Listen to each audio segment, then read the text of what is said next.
Bana, karibu sana tuangazie kila ambacho kinaendelea kuzungumzwa sana kwenye midomo ya watu wengi, ikiwa ni Zuchu kuachana na Diamond Platnumz, kwamba siri yafichuka.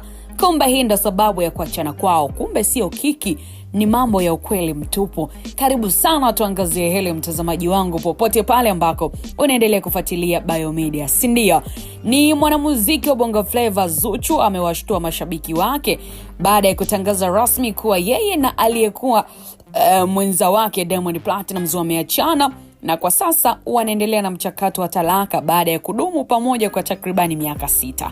Kupitia ujumbe ambao aliuandika kwenye ukurasa wake wa Instagram, bibi Zuchu amesema kwa sasa ameamua kuanza ukurasa mpya wa maisha yake, huku akielekeza nguvu zake katika kupona kihisia, kutunza afya yake na kuendelea na kazi zake za muziki. Na katika sehemu ya ujumbe wake, Zuchu amesema, "Hello my Jupe, mimi na aliyekuwa mwenzangu, we are now separated and going through a divorce.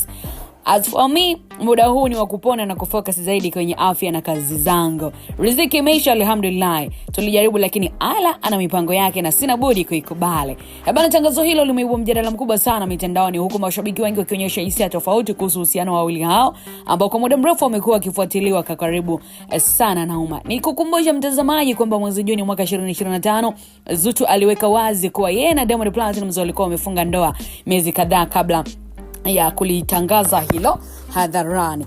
Bana, pia imekuwa ni kauli ambayo hiyo ilikuja baada ya kuenea kwa taarifa zilizodai kwa Diamond alikuwa amempa talaka 3, jambo lililozua mjadala mkubwa sana wakati huo. Sasa hata hivyo, hii si mara ya kwanza pia kwa wawili hao kutangaza kuachana.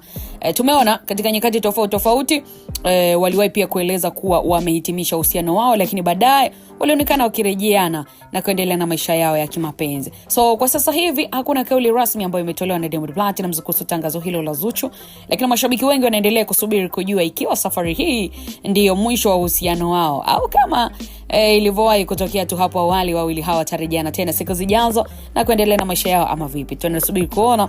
Update nyingi sana utaendelea kujipatia kupitia Biomedia. Karibu kusubscribe, kushare, like na kucomment. Bye bye. Una wakati mwema.